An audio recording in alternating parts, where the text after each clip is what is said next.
começando Artigo 5º, um programa que leva até você temas que estão na Constituição Federal e que fazem parte do dia a dia de todos nós, cidadãos brasileiros. No programa de hoje, vamos falar sobre a inviolabilidade do e-mail. O artigo 5º determina que é inviolável o sigilo das correspondências e das comunicações, e ele só pode ser quebrado por ordem judicial nas hipóteses e na forma que a lei estabelecer, para fins de investigação criminal ou instrução processual penal. E para falar sobre a inviolabilidade do sigilo do e-mail, nós recebemos dois convidados no estúdio do Artigo 5º. Está aqui conosco Rafael Rabelo, gerente de Segurança de Informação do STF e professor de Engenharia e Tecnologia de Informação. Também vamos conversar com Rafael Maciel, vice-presidente da Comissão de Direito Digital da OAB de Goiás e professor de Direito Digital. Sejam bem-vindos ao Artigo 5º. Doutor Rabelo, gostaria que o senhor começasse explicando para a gente o que caracteriza a inviolabilidade, a quebra do sigilo quando a gente fala em e-mail. Da mesma forma que uma correspondência física, né? A gente pode considerar que seria alguém, ou se alguém violar essa correspondência, seria alguém olhando aquela correspondência em si, abrindo, olhando contra a luz, né? Aquele envelope, né? Aquele pacote no raio-x, talvez. E o e-mail, né? Seria a mesma coisa, né? Como aquela informação está sendo trafegada, existem diversos meios e sistemas e formas de capturar aquela informação que está trafegada. E simplesmente pelo fato do que a funcionalidade, o e-mail em si, esse serviço, ele foi construído de forma não segura, né? Então, ela não tem nenhum tipo de segurança por padrão, né? Bom, é isso. Pois é, eu já ia perguntar para o senhor, doutor Maciel, é seguro usar e-mail hoje ou não? Olha, dizer que não é seguro usar o e-mail também seria muito temerário, né? O e-mail ele é seguro, como todas as formas de comunicação, considerando esse padrão aberto e que, de fato, pode ser acessado de várias formas, pode ser interceptado por cabos, interceptado antes de chegar do destinatário, como também ele pode ser violado tanto com acesso no servidor ou no destinatário. Há como você criar padrões e, dependendo do conteúdo que você vai utilizar, que vai enviar ao destinatário, você colocar mecanismos de segurança a mais e que dê uma certa forma de segurança, como, por exemplo, usar a própria criptografia. Então, eu não vou mandar um conteúdo confidencial por um e-mail de padrão aberto, um web e-mail, e sem nenhum tipo de proteção, esperando que é 100% de segurança. Agora, por uma comunicação pessoal, eu dizer que não é seguro? Não, tem uma certa segurança. Pode ser acessado? Pode, mas eu não vou tratar isso como algo que é completamente impossível de eu utilizar ou que eu deva evitar daqui para frente. Até porque a gente não vive mais sem o e-mail, né? E também não há um mundo 100% seguro, nem no meio virtual, nem no meio presencial. Mandar um e-mail é um gesto tão comum que muitas vezes as pessoas não percebem os riscos envolvidos.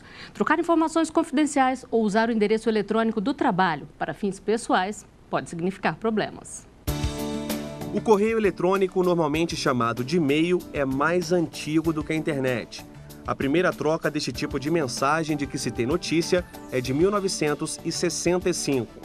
Hoje é difícil achar quem não recorre ao computador para se comunicar. Muitas pessoas, além do e-mail pessoal, usam o e-mail corporativo, fornecido e administrado pela empresa onde trabalham. E aí o cuidado é ainda maior. Na hora de trocar mensagens, é bom ficar atento, pois este tipo de servidor costuma fiscalizar o que é transmitido pela rede. Os e-mails acessados são e-mails dentro de uma certa regularidade que não tem problema nenhum. Não são e-mails, vamos dizer assim, pornográficos, não são e-mails que procuram você trabalhando em emprego em outras localidades, não tem problema. Medo em si, não, mas como é um meio próprio de comunicação, é inadequado utilizar para fins pessoais. O que muita gente não sabe é que o uso indevido do e-mail corporativo pode ser um motivo para demissão por justa causa, dependendo do teor das mensagens. Não existe uma lei específica que trate do uso do correio eletrônico, mas a legislação trabalhista fala na rescisão do contrato de trabalho pelo empregador por comportamento irregular do empregado. Para evitar problemas, muitas empresas possuem uma política de uso do e-mail corporativo com regras claras do que pode e não pode ser feito, tanto da parte da empresa quanto dos funcionários. Mas, na dúvida, é bom não abusar. Doutor Maciel, do ponto de vista jurídico, qual é a diferença entre o e-mail pessoal e o e-mail corporativo? Bom, são dois tipos de situação, né? Dentro de uma empresa, você pode ter acesso ao e-mail pessoal se a empresa não bloquear, mas normalmente você acessa o e-mail corporativo. Quando você usa o e-mail corporativo, você está usando e carregando ali com você um nome, a marca da empresa. Então, você pode gerar riscos à reputação e você também está exercendo uma função para que aquela empresa atinja seu objetivo social. E a partir disso, o e-mail corporativo, uma vez que ele é fornecido como uma ferramenta de trabalho, ele pode ser monitorado. E aí, havendo um conhecimento de alguma irregularidade, um desvio de função ou envio de um material inapropriado, ou até mesmo uma conduta que possa gerar uma crise de reputação à empresa, o funcionário poderia ser demitido por justa causa. Enquanto o e-mail pessoal, não. O e-mail pessoal é aquele inviolável, é que mesmo dentro da empresa, a empresa tem que tomar outras medidas de segurança para que não acesse, mas nem esse eu poderia ter um monitoramento. Agora, doutor Rabelo, se a empresa não tem uma política de privacidade, como a gente viu aí na reportagem, quais são as regrinhas básicas aí? Na verdade, a gente fica num vácuo, né? A pessoa fica sem saber como portar, porque, na verdade, há uma expectativa de privacidade, né? Então, se a empresa quer ter um cuidado maior, né? É mandatório que essa empresa crie essa política, né? E dê publicidade a essa política, né? Porque não adianta só existir a política se a pessoa não tem conhecimento, né? Então, é muito utilizado uma técnica de videogame, né? Em que a regra do jogo, né? É sempre mostrada à medida que você utiliza a ferramenta. Então, o ideal é que quando você abra um e-mail para escrever, já tem informação, né, no rodapé do e-mail, dizendo, olha, esse e-mail é de uso apenas corporativo, enfim, né? E o judiciário tem utilizado essas questões para poder embasar, né, as demissões, né, em justa causa, caso sejam questionadas, né? Doutor Maciel, e se a empresa não tem política de privacidade e o empregado é demitido por justa causa por usar indevidamente o e-mail, ele pode alegar isso contra a empresa? Tradicionalmente, a justa causa é a punição mais grave que se tem para um trabalhador. E realmente, a ter a política de privacidade, a política de uso, né, que a empresa tenha isso dentro das normas de conduta dela e não só passar essa norma por e-mail para todo mundo, olha, a partir de amanhã está valendo a regra, mas treinar, orientar, o judiciário tem se entendido válido como justa causa. A partir do momento que você não tem, vai depender muito da situação fática. Por exemplo, o e-mail pornográfico, né, o que é claro para o senso comum de que isso não deve ser utilizado com e-mail corporativo. E aí, a partir do momento que é esse senso comum, tem se admitido a justa causa. Em determinadas outras situações, se você não coloca essa regra prevista, se você não tem essa política, você corre o risco de o funcionário reverter essa justa causa, ou você mesmo nem conseguir não vai conseguir mantê-la, porque ele não foi orientado e não tendo uma regra para ele seguir antes, você não tem aquele desvio de conduta, porque se essa conduta não foi traçada e orientada previamente, não pode se falar em um desvio ou mau procedimento, se não há procedimento. Doutor Rabelo, e no caso do funcionário que às vezes deixa o computador logado ali, sai para fazer outras coisas, ou até mesmo empresta a senha para o outro funcionário, como que isso é visto na tecnologia da informação? É vista como um cheque em branco, né? Porque a identificação virtual é a cara, né, da pessoa nesse mundo tecnológico. Então, se alguém, por exemplo, se levanta da sua mesa, deixa a estação aberta, né? Assim como quando você sai da sua casa, né? Quando você sai da sua casa, você tranca a porta, né? Quando você deixa o seu carro, você tranca, né? Aciona o alarme, né? Então, a gente tem que criar essa cultura, né, de bloquear o computador. E muito agora, né, a questão dos smartphones, né, tem as pessoas... o uso dessas tecnologias tem chegado à classe C, classe D, e às vezes, não todos, na verdade, né, não são bem orientados de que é necessário uma senha, né? Porque quando você deixa seu celular, por exemplo, em cima de uma mesa, de algum lugar, alguém pode ir lá, né? Se não tivesse senha, acessar Facebook, o Gmail dela, como se fosse a pessoa, né? Então, imagina o dano que isso pode, o risco que a pessoa, né, está correndo, né? Então, é bom pensar duas vezes, né? Utilizar a tecnologia de forma correta, né? Doutor Maciel, o senhor já falou aqui que a empresa não pode fiscalizar o e-mail pessoal, mesmo usando a rede do trabalho. Mas só para a gente deixar bem claro, como o doutor Rabelo falou aqui, a questão de usar um smartphone na rede do trabalho, o que é pessoal, se for de um e-mail pessoal, de um computador pessoal, não pode ser fiscalizado, é isso? A verdade tem se entendido que o e-mail pessoal ele é inviolável, mesmo no ambiente de trabalho. O desafio para quem lida com a política de segurança de informação é como operacionalizar isso dentro de uma rede e de um mundo em que cada vez mais nós temos as pessoas acessando por dispositivos móveis. Então, não adianta eu criar uma proteção na rede física para bloquear determinados sites ou depois uma rede social, se a pessoa vai se virar para a mesa e vai começar a acessar pelo smartphone. O que eu defendo muito é que as empresas, elas devem ter as políticas definidas, treinar e orientar a razão das pessoas não utilizarem determinados aparelhos ou a razão de não postarem determinado conteúdo. E aí a gente puxa a questão da rede social para os próprios e-mails, ou seja, não enviar determinadas matérias, ainda que seja no seu e-mail pessoal, e até mesmo não deixar a senha aberta.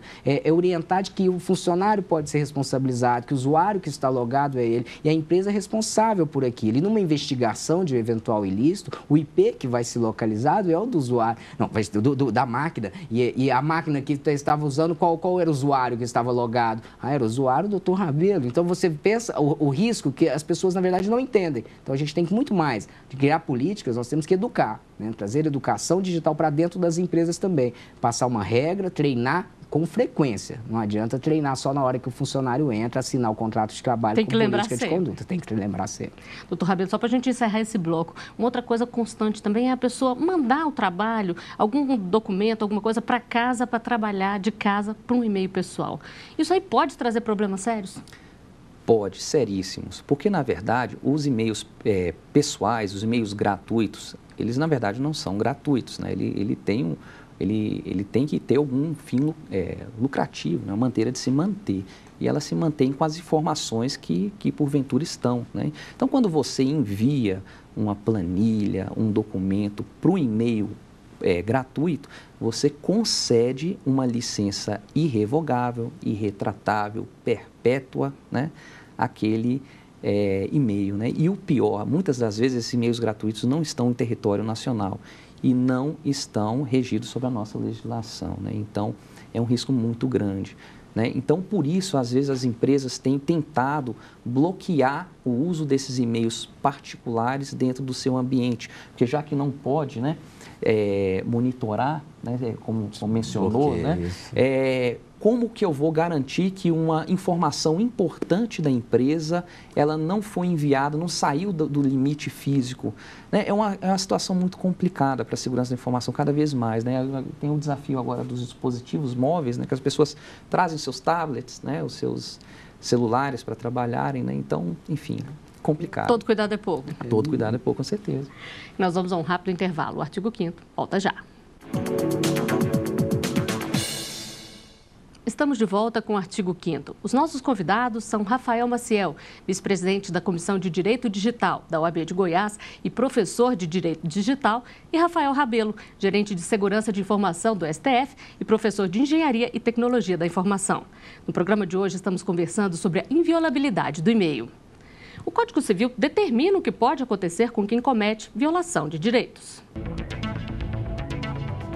O artigo 186 diz que violar o direito e causar dano a outra pessoa é ato ilícito.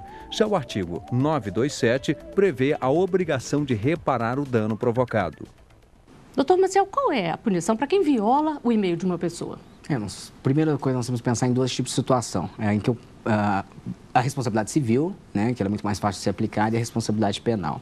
Em relação à responsabilidade penal, nós temos que entender duas possibilidades dessa violação. A primeira, pela invasão do próprio dispositivo informático, e a outra pela interceptação. Uma diferença muito importante, porque a pessoa consegue o acesso à informação interceptando antes de chegar no destinatário, e a outra, ela invade o próprio dispositivo, seja o computador, o smartphone, ou até mesmo o servidor onde estão hospedados os e-mails.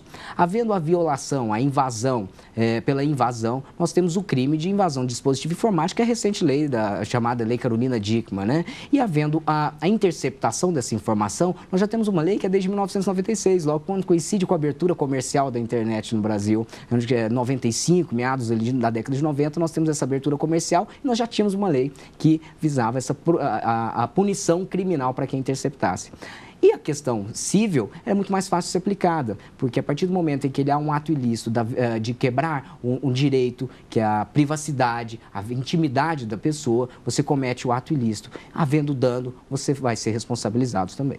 Doutor Rabelo, e do ponto de vista da tecnologia da informação, quem viola o e-mail de alguém pode tanto ver as mensagens quanto usar o nome dessa pessoa para enviar informações, enviar mensagens ofensivas, vamos dizer assim? Com certeza, né? Pode-se fazer o que bem entender. E até eu tenho um caso curioso que aconteceu lá na universidade em que eu trabalho, né, um tempo atrás, que um dos alunos deixou o e-mail dele logado, né? Enfim.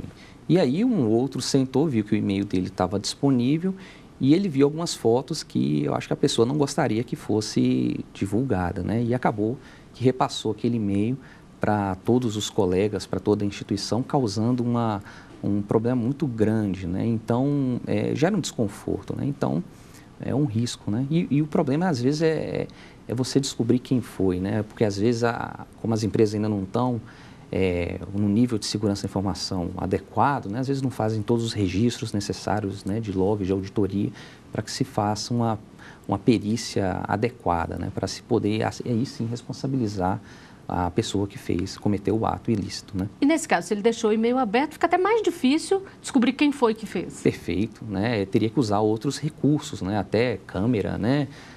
De imagem, né? Talvez para poder saber qual foi a pessoa, né? Porque, mais uma vez, né? A pessoa quando digita um usuário e senha, ela se identifica para o mundo virtual que ela é aquela pessoa. Se fosse impressa na senha, a mesma coisa, né?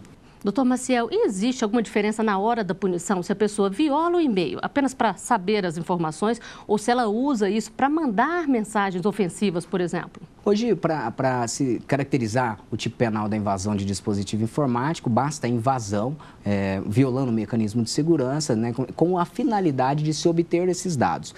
Vai ter uma circunstância de agravamento da pena, né, um aumento da pena, quando ele transmite essas informações, sobretudo quando essas informações são confidenciais. Em relação à questão de crime de invadir e depois que está dentro do sistema, você cometeu um outro delito. Um caso, por exemplo, eu invado o e-mail, o computador, violo o mecanismo de segurança, descubro ali, faço um ataque de força bruta, descubro a senha e a partir do momento que eu descubro a senha, eu envio um e-mail ou entro numa rede social e envio postagens ofensivas, cometendo um crime aí de difamação, crime contra a honra.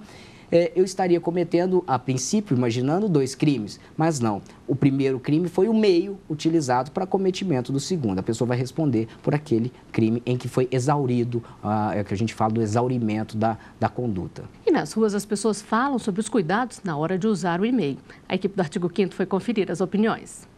Se a gente usar com cautela, eu sou favorável.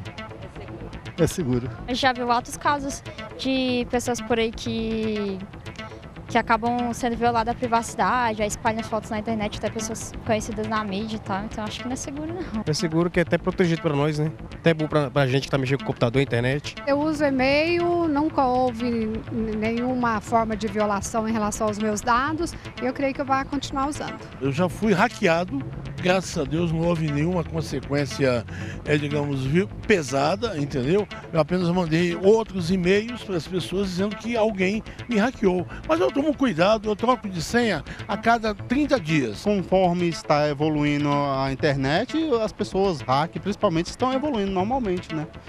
Com a internet, juntamente com ela. Então, a gente corre o risco de ser violado, sim. Doutor Rabelo, a evolução da tecnologia ajuda na proteção, mas também, por outro lado, facilita a ação dos hackers, como disse o entrevistado? É claro, né? Uma nova porta que se abre, né? Antigamente era mais difícil violar algum tipo de correspondência, né? Precisava ou ter acesso às dependências dos correios, né? Ou então violar o próprio carteiro, né? Mas, enfim, agora se abre um mundo novo, né? Para essa nova esse novo ser chamado hackers, né? Que as pessoas às vezes acham que é alguém do além, né? Alguém de outro mundo. Né? Mas a gente só escuta falar, nunca vê, né? Pois é, mas pode ser alguém do seu lado, né? É alguma pessoa que trabalha com você, né? A maioria das vezes os danos maiores são causados por esse tipo de hackers, conhecidos como insiders, né? Os que trabalham, né, dentro da própria empresa, né? Doutor Maciel, e os nossos dados, nossas informações podem ser violados sem que a gente fique nem sabendo disso? Com certeza, né? Até as próprias denúncias de espionagem que tiveram, pegaram até chefes de Estado desprevenidos, né? Não sabiam que estavam sendo espionados. E nós podemos ser espionados porque nós muito dificilmente identificamos que há ali uma vigilância na sua máquina. A não ser quando você tem um software espião dentro da sua máquina fique mais lenta. E aí, mesmo assim, o cidadão comum muitas vezes não percebe que isso é por conta de um software malicioso, ele não vai saber. E, além disso, nós podemos estar sendo espionados durante a transmissão, né? Então, durante os cabos estão transmitindo os dados, podem ter ali, eu não acredito que há essa espionagem no cidadão comum, mas para os chefes de Estado havia, então não era necessariamente dentro do servidor ou no seu próprio equipamento. A espionagem, ela se dava nos cabos, até mesmo submarinos, né? Então, a gente sempre pode estar sendo espionado. Né? Fica muito mais difícil de descobrir. Na verdade, eu até quero fazer uma parte aqui, porque há sim essa espionagem cidadão comum, é de interesse das empresas saber quais são as preferências das pessoas, né? Visto que esses e-mails gratuitos, né, eles ganham com publicidade e publicidade direcionada, né? Então, se você é um aluno, né, de engenharia, por exemplo, é mais interessante oferecer publicidade para aquele público, né? Então, ele sim espiona. Né? Esse tipo de espionagem é aquela até que a gente concede no termo de uso, né? Em que eles falam sim, que as informações vão ser coletadas com palavras-chave para dar ao usuário uma melhor navegabilidade e experiência de uso, que é a publicidade que se dá. Agora, realmente, isso é muito difícil de identificar até que ponto que vão, o que efetivamente utilizam ou não, é claro. Quer dizer que quando a gente abre um e-mail desses gratuitos, como o senhor disse que não são tão gratuitos, a gente está, então, liberando essa informação de tudo que a gente acessa ali? Sim, claro, perfeitamente. Todas as pessoas que trabalham na teoria, né, que usam aqueles servidores, eles teriam acesso àquelas informações, né? Então, os sites que a gente visita também, eles ficam registrados, as pessoas muitas vezes mandam uma publicidade voltada para uma área de interesse sua que você nem sabe como eles descobriram isso. Às vezes você usa o serviço de e-mail da mesma empresa que fornece o serviço de busca. Né? Então, aí você acabou de sair do e-mail e faz a busca continuando logado no sistema. Né? Então, ele registra, lógico, né, informação a mais, né, quais foram suas pesquisas, né? E aí vai montando o seu perfil, né? Aquela coisa do cartão de crédito até, né?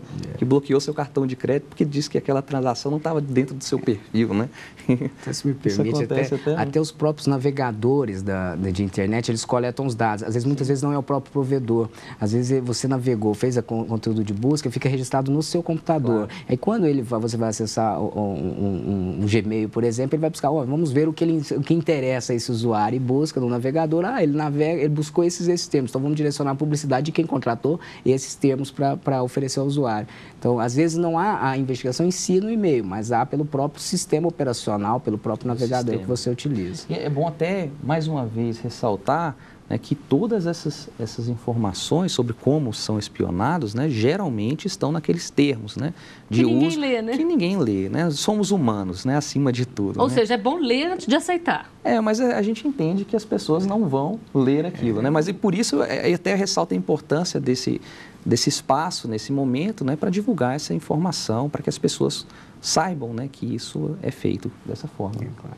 Agora, um dos outros entrevistados falou ali também que ele troca a senha de tempos em tempos. Isso é essencial, doutor Rabelo? É muito bacana, né? É difícil ver alguém que tenha esse tipo de comportamento, mas é o que a gente deveria, né, ter esse comportamento, porque a senha, à medida que ela tenha um uso, né, um tempo de vida, né, o risco dela ter sido exposta é bem maior, né?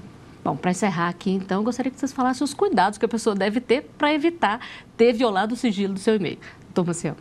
Bom, acho que partir desse princípio de que há a possibilidade de monitoramento, fazendo até um uma consideração de que, às vezes, essas informações que são coletadas, elas não são direcionadas à identificação de um usuário, eles coletam em o que a gente chama do Big Data, né, as informações, e direcionam a publicidade geral. Então, também não há que se fazer um terror. Mas as pessoas têm que ter o mesmo cuidado em redes sociais e com e-mail, é pensar antes de postar, pensar antes do conteúdo que vai ser enviado. Se eu estou dentro da empresa, eu tenho que saber, isso é relevante à minha função, isso é adequado à minha função que eu estou exercendo, isso é importante para a empresa, isso tem a ver com o meu trabalho. Isso pode ferir a reputação da empresa, pode ferir a minha reputação. Eu vou mandar uma foto íntima por um e-mail, essa foto pode vazar? Pode. Eu vou mandar refletir. Acho que é refletir antes desse uso. A questão de segurança parte do ponto de educação, né? E não a parte tecnológica. Com certeza, né? E a gente tem tecnologias disponíveis para aumentar esses níveis de segurança, né? O Julian Assange, do Wikileaks, ele mencionou que a criptografia é a tecnologia mais libertadora que jamais inventada, né? E não é tão simples, né, essa disseminação desse uso, né? Apesar de ser possível, né, com educação, né? Então, é isso. Ter bastante cuidado. Com certeza. Bom, nós chegamos ao final de mais um Artigo 5º. Dr. Rafael Maciel, Dr. Rafael Rabelo, eu agradeço a presença de vocês aqui conosco no estúdio do Artigo 5º. E você também pode fazer parte do nosso programa, mandando sugestões para o e-mail artigo5@stf.jus.br. A gente se vê na semana que vem. Até lá!